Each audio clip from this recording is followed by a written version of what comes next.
नमस्कार, RBM news में आपका स्वागत है। मैं सुरेंद्र प्रताप पेश करते हैं एक रिपोर्ट। साइबर सिटी के साथ साथ गुरुग्राम की पहचान ऑटोमोबाइल इंडस्ट्री के रूप में भी है। एक और यहाँ आईटी इंडस्ट्री है, वहीं मारुति, हीरो होंडा, गारमेंट समेत हजारों इंडस्ट्री है जहाँ लाखों लोगों को रोजगार मिला हुआ है।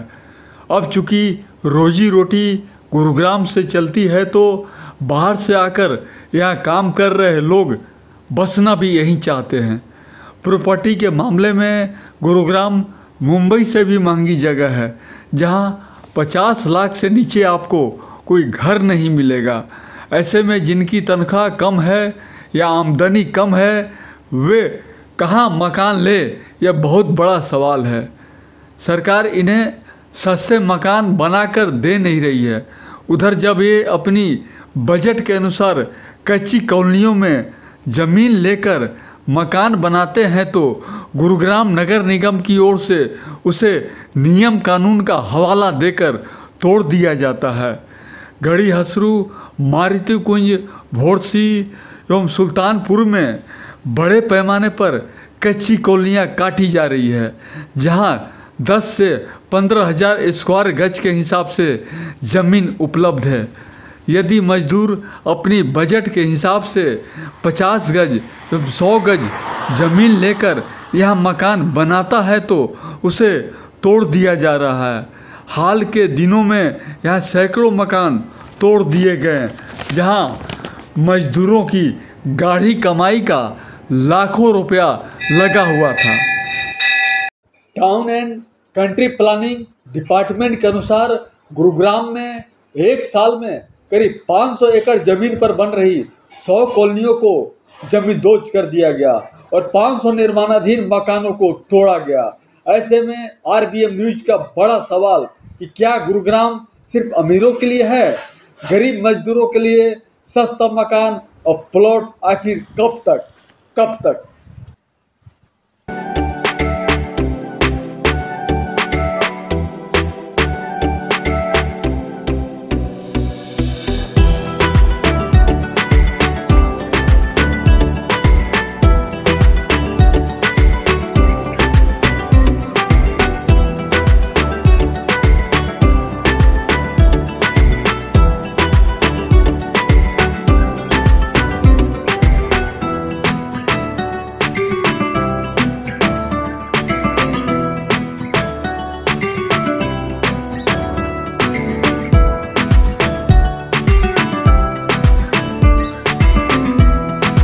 मैं रामचंद्र वशिष्ठ, पूर्व सरपंच साढ़राना।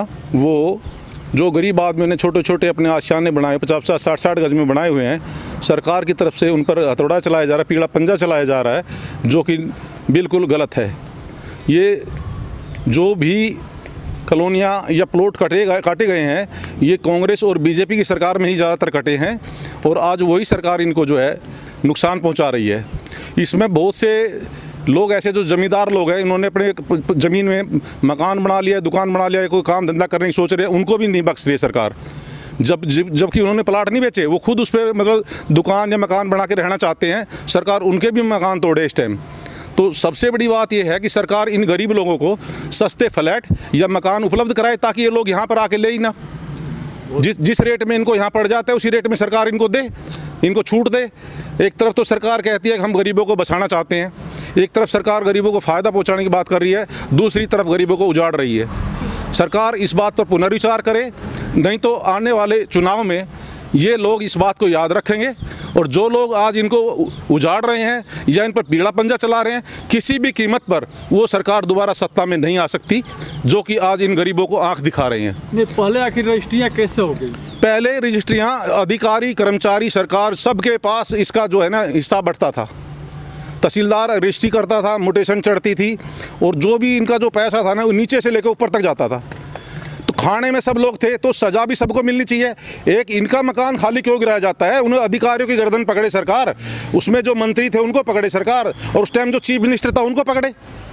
सबसे जब गांव में कोई भी काम गलत होता है, गांव का सरपंच जिम्मेवार होता है, तो स्टेट में कोई भी काम गलत होता है तो स्टेट का चीफ मिनिस्टर उसका जिम्मेवार होना चाहिए।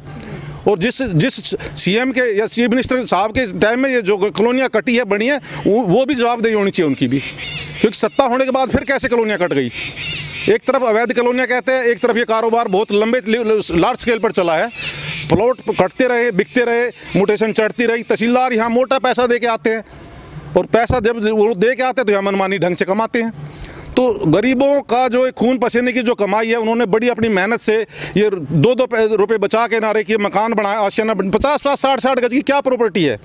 50-60 गज में कौन सारा पति हो जाएगा? एक तरफ तो अरबों खरबों का घोटाला हो रहा है, एक आदमी 50-60 गज में अपना मकान बना रहा है, सरकार उसको तोड़ रही है बेरहमी से। तो ये सरकार को इस बात पर विचार करना चाहिए। इतने महंगे प्लॉट हैं, प्लॉट की कीमत 60,000 70,000 रुपये गज से कम नहीं है, जो कि गरीब आदमी सोच ही नहीं सकता। या तो सरकार इनको जो है ना फ्लैट जो है ना सस्ते रेट पे उपलब्ध कराए। जितने भी मेहनत मजदूर हैं, कर्मचारी हैं, फैक्ट्रियों में काम करते हैं, लेबर तबके आदमी हैं, तो इनके लिए सरकार कोई नई योजना बनाई। या तो ये सुल्तानपुर झील के नाम पर आप लोगों को डंडा दिखाया जाता है यहाँ गढ़ी हसरू में, तो ये कहाँ तक उचित है? क्या सुल्तानपुर झील अभिशाप है आप लोग के लिए, क्या है ये सुल्तानपुर झील? वैसे तो यहाँ बर्ड सेंचुरी सुल्तानपुर झील बोलते हैं इसको, पूरे वर्ल्ड में फेमस है, लेकिन इसके बढ़ने से हमारे इलाकों को सिवाय नुकसान के कोई फ़ायदा नहीं हुआ। सरकार ने यहाँ जरूर अपना एक रेस्टोरेंट चला के, अपना धंधा चला के, रूम वगैरह मतलब सरकार ने तो अपना धंधा बना लिया, लेकिन ज़मींदार आदमी यहाँ से उजड़ गए। यहाँ आए दिन जो है ना पशु पक्षी रहते हैं, नील गाय रहती है, उस ज़मींदारों के सारी जो फसल को उजाड़ जाते हैं। मेरे साथ का हमीरपुर गांव है, सुल्तानपुर गांव है, और जितने भी आसपास के जितने भी गांव हैं, सब गांवों की फसलों को ये नील गाय उजाड़ जाती है और फिर झील में चली जाती है। सरकार उनको मुआवजा दे ज़मींदारों को जिनकी फसल ये बर्बाद कर रहे हैं। अंदर जी, मैं कृष्णा कुमार, केपी रियल्टर्स से, मेरा यहाँ लक्ष्मण विहार में ऑफिस है और मेरा प्रॉपर्टी का काम है। कोई रेडी वाला है, चाहे कोई पटरी वाला, हर आदमी चाहता है कि अपना मकान हो उसका, लेकिन उनका बैंकिंग ठीक नहीं होता है, ITR नहीं भरते हैं, नगद कमाते हैं, नगद खाते हैं और नगद ही बचाते हैं, है ना। अब क्या होता है कि जितने पैसे में कच्ची कॉलोनी मिलता है, कच्ची कॉलोनी में वो खरीदते हैं, उतने पैसे में ऑथराइज में भी मिल सकता है, लेकिन उनकी मजबूरी ये है कि बैंक फाइनेंस नहीं करता है। कच्ची कॉलोनी में सबसे बड़ा उनका जाने का कारण ये होता है कि कच्ची कॉलोनी में उनको सस्ते दामों पे और आसान किस्तों पे, वहाँ के जो डेवलपर्स हैं ना, वो क्या करते हैं कि चलो जी कितना है आपके पास, 20-30 हज़ार रुपये, 40-50 हज़ार दे दो और फिर आप 1000-2000 महीना देते रहो, कमाते रहो, आपका आशियाना बन जाएगा। ये लालच देके लोग कच्ची कॉलोनी में चले जाते हैं और बना भी लेते हैं आशियाना। चूँकि सरकार अपना काम तो करेगी, सरकार का क्या है कि वो नियम कानून का हवाला देके फिर उनका तोड़फोड़ करती है और नुकसान होता है। इसमें सरकार को भी सोचना चाहिए कि इतने जनसंख्या तो डेली बढ़ रहा है, जनसंख्या जैसे बढ़ रहा है तो जनसंख्या बढ़ रहा है तो मकान भी चाहिए लोगों को, लेकिन सरकार आवास के लिए क्या कर रही है? मतलब कि कोई ऑथराइज जगह, क्या हुड्डा सेक्टर भी डेवलप नहीं हो रहा है। सरकार जैसे MCG है, लोग क्या करते हैं, पहले कच्ची कॉलोनी बना देते हैं, फिर 20-30 साल के बाद, 15 साल के बाद सरकार उसको पक्की कर देती है, जबकि सरकार को चाहिए कि कॉलोनी डेवलप करे, ऑथराइज कॉलोनी बनाए और फिर लोग उसमें खरीदें। लेकिन यहाँ उल्टा होता है, पब्लिक पहले कच्ची कॉलोनी बनाती है, सरकार उसको ऑथराइज कर देती है। तो ये अब जैसे प्रधानमंत्री श्री नरेंद्र मोदी जी जब से आए, उनका भी एक सपना था कि सबका, गरीबों का भी अपना मकान हो। उन्होंने काफ़ी प्रयास किया, प्रधानमंत्री आवास योजना लेके आए, उसमें सब्सिडी भी दिए 2,67,000 का। लेकिन होता क्या है कि जो अफोर्डेबल हाउसिंग है वो ठीक है, आम आदमी के पहुँच में है, लेकिन वो लोग कैसे लें जिनका बैंकिंग नहीं है, जिनका मतलब कि लोन नहीं हो सकता है।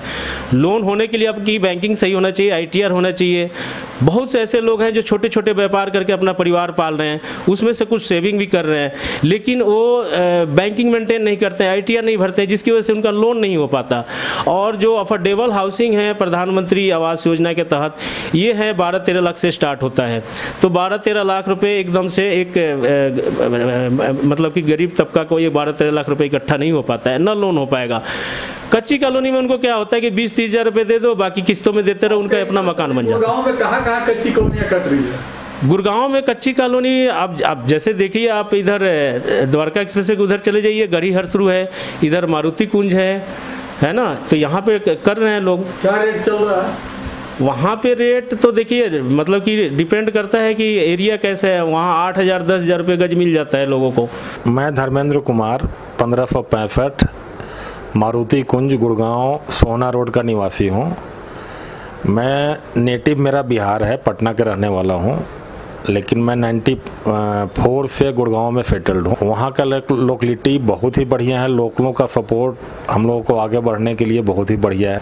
सीवर लाइन नहीं है बाहर में, मारुति कुंज में तो है, बाहर के छोटी छोटी कॉलोनियाँ जैसे श्याम कुंज, वाटिका कुंज, निर्मल इंक्लेव, शांति कुंज, इन सब जगहों पे सीवर लाइन, वाटर लाइन की व्यवस्था नहीं है।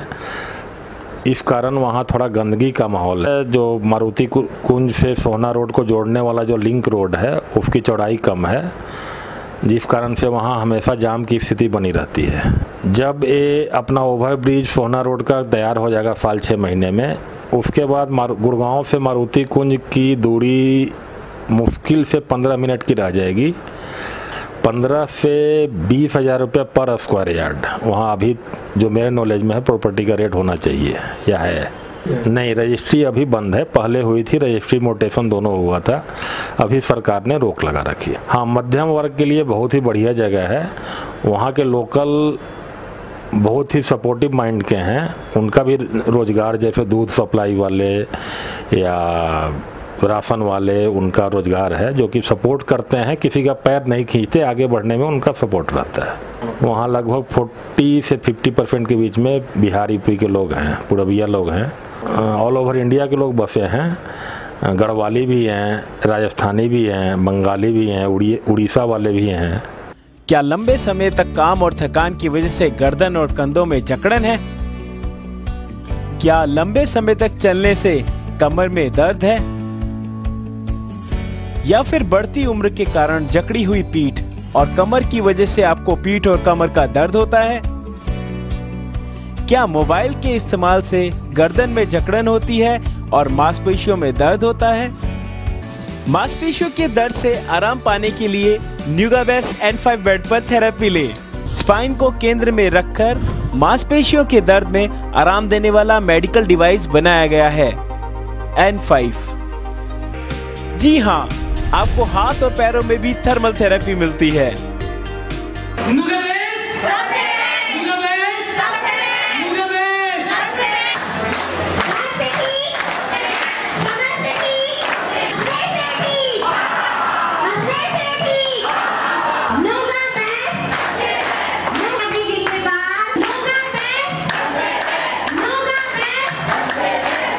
हाँ, मेरा नाम शिवा पांडे है और ये भाई अभिषेक सिंह हैं। हम दोनों ने मिलके यहाँ पे एक प्रॉपर्टी का ऑफिस खोला हुआ है। ये हम गढ़ी हरसरू में रेलवे स्टेशन के पास साडाना रोड पे हमने ये ऑफिस खोला हुआ है। तो जो लोग यहाँ पे मीडियम क्लास के लोग हैं वो प्लाट लेने के इच्छुक हैं, हम उनको यहाँ पे प्लाट देते हैं। यहाँ सुविधा है कि रेलवे स्टेशन पास में है, मीठा पानी है यहाँ पे। गुड़गांव शहर कितना दूर है? गुड़गांव यहाँ से 7 किलोमीटर की दूरी पे पड़ता है। दूसरी चीज़, यहाँ के जो लोग हैं वो बहुत अच्छे लोग हैं, हमारी हाँ में चलते हैं। वो ऐसा नहीं है कि हम बाहर से आए हों, हमें परेशान कर रहे हों। यहाँ पे सर पास में हमारे 7 किलोमीटर आगे मानेसर कंपनी है, थोड़ा सा वजीरपुर चौक पे बढ़ेंगे तो TCI कंपनी है, जमालपुर चौक पे कंपनी है। मतलब 5-7 किलोमीटर की दूरी पे हमारी सारी चीज़ें जो है उपलब्ध है। और सर हम 1000 किलोमीटर से आए हैं तो हम चाहते हैं कि सर हमारा यहाँ पे एक मकान छोटा सा बन जाए और हमारा घर बन जाए। उस जो है कि यहाँ पे मतलब ये बहुत अच्छी जगह है। लोग बारसोना मेवात एरिया में जा रहे हैं, वहाँ पे आज भी ज़मीनें 10 साल पहले काटी हुई ज़मीन थी, आज भी उनका कोई डेवलप नहीं है ना कुछ है। यहाँ पे ये है कि सर आप तुरंत मकान प्लाट लीजिए और तुरंत मकान बनाइए। 8,000 रुपये गज से 15,000 रुपये तक बढ़िया ज़मीन है यहाँ पे। अविनाश कुमार, जन कल्याण एवं विकास मंच। हमारे यहाँ DTP डिपार्टमेंट के द्वारा कई मकानों को तोड़ दिया गया कि जो कॉलोनियाँ 60% बस गई है उसे नियमित कर देना चाहिए था, लेकिन आज DTP डिपार्टमेंट घरों को तोड़ रहा है। विधायक सांसद इस संबंध में कुछ भी नहीं किया, यहाँ तक भी अपने क्षेत्र में सुध भी नहीं लिए कि आदमी कैसा है, किस स्थिति में है। आदमी यहाँ आत्महत्या करने के लिए तैयार है। जिनका मकान टूट गया, ज़िंदगी भर की कमाई, घर से बेघर हो गया उनके बाल बच्चे, आज वो अपना घर छोड़ के दूसरे यहाँ किराए पे रहने के लिए जा रहे हैं। मैं सुनील सिन्हा गढ़ियाड़ थ्रू सीवन के लिए पार्ट 1 में रहता हूँ और हमारे कम से कम 40-50 हज़ार पूर्वांचली रहते हैं। इनकी समस्या है पानी, बिजली और रोड की समस्या है। और मजदूर लोग अपने खून पसीना से कमा करके मकान ले लेते हैं, अब उसका भी मकान टूट जाते हैं। उसका समस्या तो सरकार से लड़ना ही पड़ेगा ना। नमस्कार, मैं निशा वशिष्ठ। आरबीएम न्यूज़ को ज़्यादा से ज़्यादा लाइक करें, सब्सक्राइब करें और आरबीएम न्यूज़ हमेशा सच के साथ।